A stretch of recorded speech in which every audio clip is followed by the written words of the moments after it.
thing that nearly all of us have in common is that we're faced with making decisions, large and small, that affect the future. Each of us are navigating our lives the best we can, trying to stay out of trouble, meet our basic needs, and pursue our dreams. Well, that's not new, but what is new is all this turbulence we need to navigate. The world is a turbulent place, and you might experience turbulence in your body if you ever go up in a small plane, like I did once. We were just cruising along, enjoying the view. All of a sudden hit an air pocket and the bottom dropped out.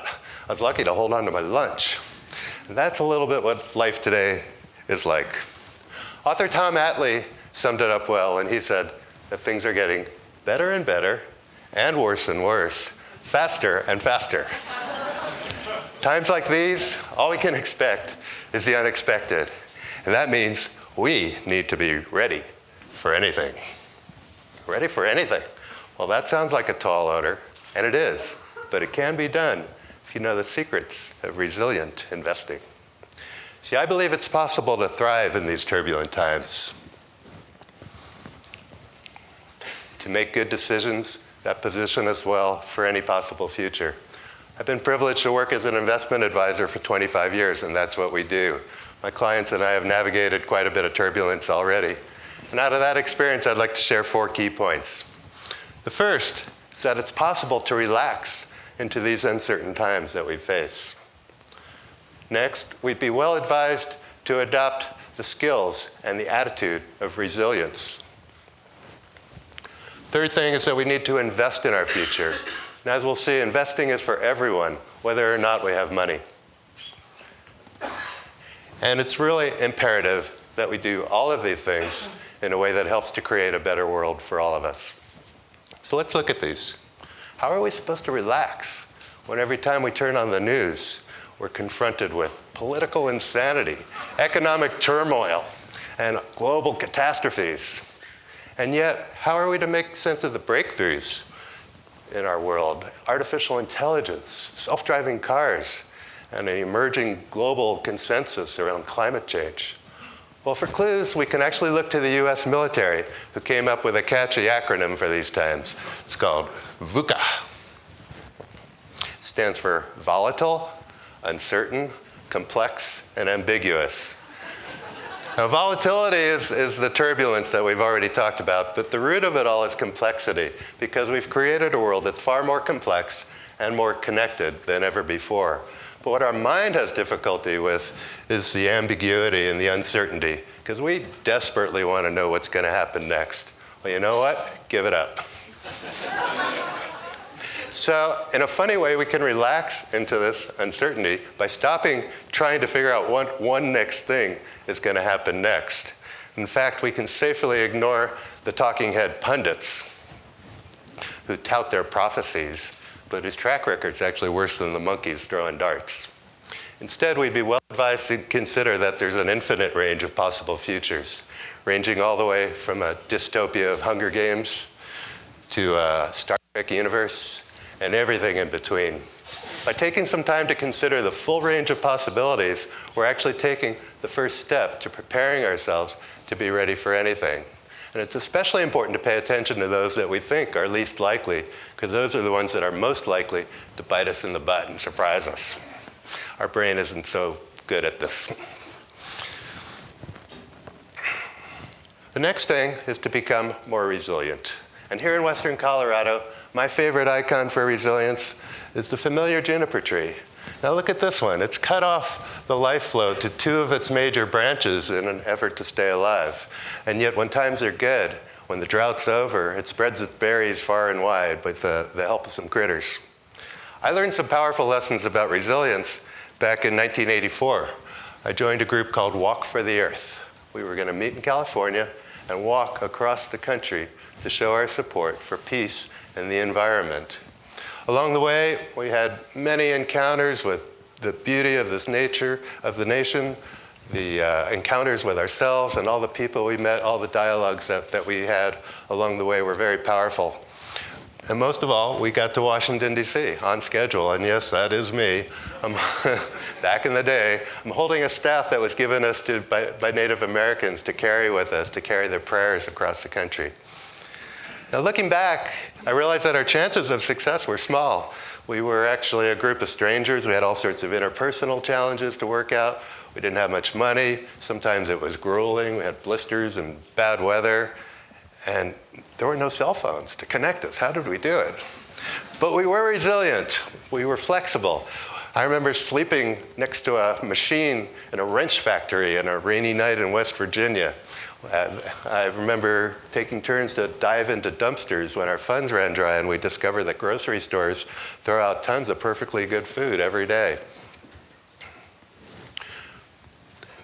Now, resilience is often used in the context of bouncing back from disaster, and that's certainly a skill that we do want to have today. But resilience offers more than that, and the way I'm using it to talk about the walk, resilience positioned us to have an opportunity that we wouldn't have had otherwise. So resilience is the ability to not just bounce back, but to bounce back better. Now, in order to actually do that, we need to build up our resource base. Maybe some of you have had the privilege of going into a bank and applying for a loan. And they shove a piece of paper in front of you and they ask you to fill out your net worth. That's the sum total of your financial assets and your liabilities.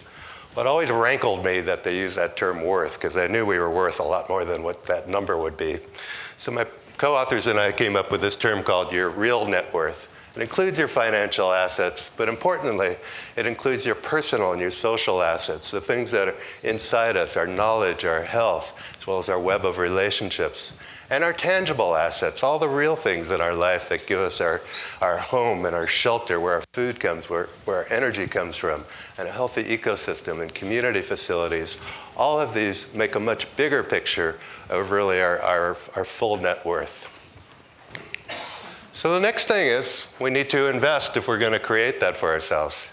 And investing is something that some people love and some people will run for the doors. But I want to make the point that we are all investors, whether or not you have money, because we're all investing our time, our energy, our passion, our love every single day.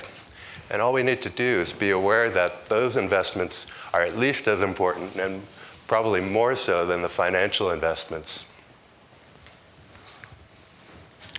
So my story goes back to Santa Fe, New Mexico after the walk. I was a little bit excited after walking across the country. I had a lot of passion, a lot of vision. So I helped form an organization that was fostering new forms of community, such as co-housing and eco-villages. And we got some projects off the ground, but after a couple of years, we ran out of funding and I was pretty devastated. Fortunately, around the same time, my father, Jack, had become one of the early pioneers in a field that we call SRI, or socially responsible investing. He asked me to join him and to help research a book he was working on called Investing from the Heart.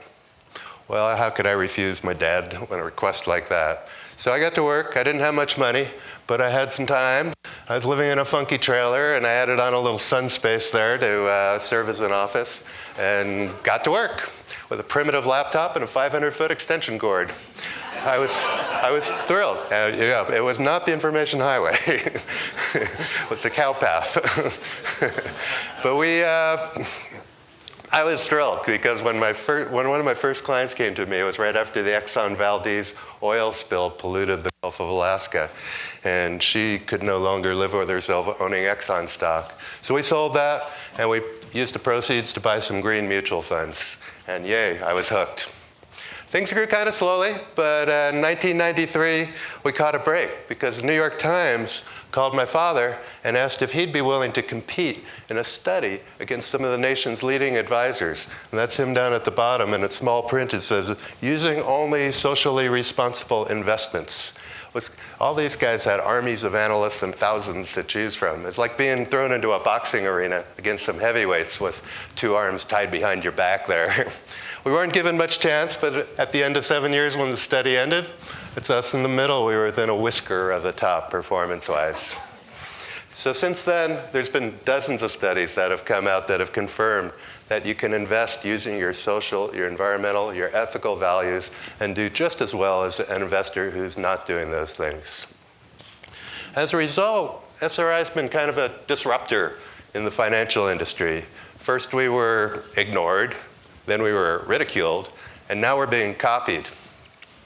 The Wall Street Journal just last month came out and said that 2015 was the year that sustainable investing became sustainable. But I well remember the days when they were lampooning us as naive do-gooders. And our industry formed a SWAT team to refute some of the inaccurate reporting that was coming out. Now we're being copied. Every Wall Street firm has a division offering what's now called impact investments because there is so much demand. Another way to track the progress is to follow the money. We started off the chart on the left there before 1995, but as of the last study in 2014, we're up to $6.5 trillion that are invested in the US using social and environmental criteria. That's great. That's 17% of all the money that's invested in the US. It's great, except we're going after the other 83%. Now, resilient investing is a bit of an update to the old SRI toolkit that my co-authors and I came up with. First off, we've already talked about how you don't need money to be a resilient investor. You can invest your time and energy. The next is for people who do have money. We're a little bit suspicious of Wall Street's 50 shades of gray. They're a little bit kinky for us, so we like to spread out and get into other areas, more direct investments and more impact investments. And the third thing is our resilient investing strategies are connected to the future scenarios that I hinted at earlier. So for example, if the global economy starts to unravel, there's a close-to-home strategy, a local strategy, where you're putting your money directly with people that you might know in your community, in your family, and that can act as a buffer for the economy. If the economy continues to muddle along, as it has kind of bumpily for most of our lives, we urge a sustainable strategy because that helps to raise the bar in corporate behavior and help to create gradual improvements in quality of life. And if you want to be part of a breakthrough world, we have an evolutionary investment strategy. That's about changing ourselves and changing the system. And by the way, coming to TED Talks is a great way to feed that evolutionary impulse. You get a lot of new ideas here.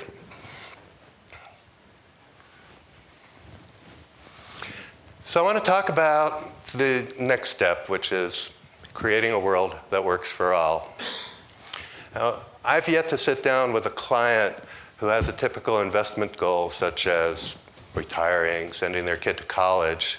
None of the ones I've sat down and asked them about it want to do this in a world that's falling apart. And yet 83% of them are investing as if the outcome of their investments don't matter. I put some of the blame with a guy named Adam Smith, who you can't see here, but he came up with this idea called the invisible hand back in 1776. His idea was that if we pursue our strategies for maximizing our own wealth, this invisible hand would magically assure that the highest social benefit would accrue to the entire world.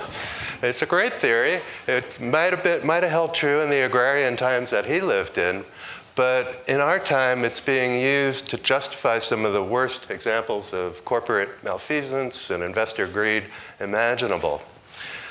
So I propose a little bit of an update, and it's called the invisible heart.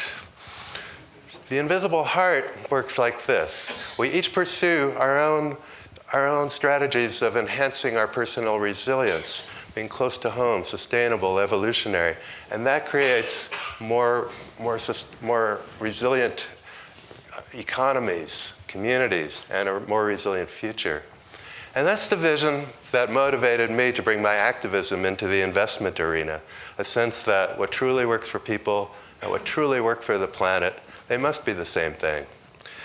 I've had a front row seat to see things like apartheid in South Africa ended because of investors adding their voice to that. We've seen microfinance launched around the world, and today we have a divestment movement from fossil fuels and an investment movement into clean energy. So there's a lot going on there. It turns out Paonia, Colorado is a great place to see resilient investing in action. I moved here about 20 years ago, pulled in downtown, saw small locally owned shops that could provide most everything I needed. Figured it must be a safe place because I saw kids leaning their bikes against the store windows and leaving them there for hours. The town was walkable and bikeable. Surrounding the town were orchards and farms. ranches, and beyond that, the mountains and the forests that bless the North Fork of the Gunnison River with clean water, and of course the four-season climate that we have here. So I'd like to look at a few examples of what people and a community are doing to weather tough times and position themselves for the future. We'll start with food. We're well known in our valley for the number of small organic farms we have, a diversity of crops, and it's a wonderful thing to have that in your community because we eat really well here. We love our food. But not only do we eat well, it's been shown that this kind of business can be a driver of our future economy by economic development agencies. So it's really being emphasized now by the entire valley. I've dabbled in this myself. This is a hops farm I'm a partner in, and we supply the key flavoring ingredient for some very thirsty people here in Colorado, including one microbrewery right down the block here. Or the energy transition taking place, we have a front row seat for that. Coal mining's been a big part of our community for decades, but it's been in decline. While meanwhile, across the tracks, Solar Energy International has trained over 40,000 people for careers in renewable energy. Now, they came to me about 10 years ago with a small endowment they wanted me to help manage. And they were surprised by the advice I gave, because rather than taking that money and putting it into even green strategies, I told them what I love to tell my clients: invest in yourself. And they did just that. They bought a piece of land on the outskirts of town that now serves as their global headquarters and main training facility. People come from all over the world to study right here in Paonia. And we invest in our nonprofits. The place where you're sitting today, the Paradise Theater. We almost lost it because it was put up for sale. A group of friendly investors got together to purchase a building, and a Kickstarter campaign, taking advantage of new crowdfunding laws, was able to raise the funds to update the projection from film to digital.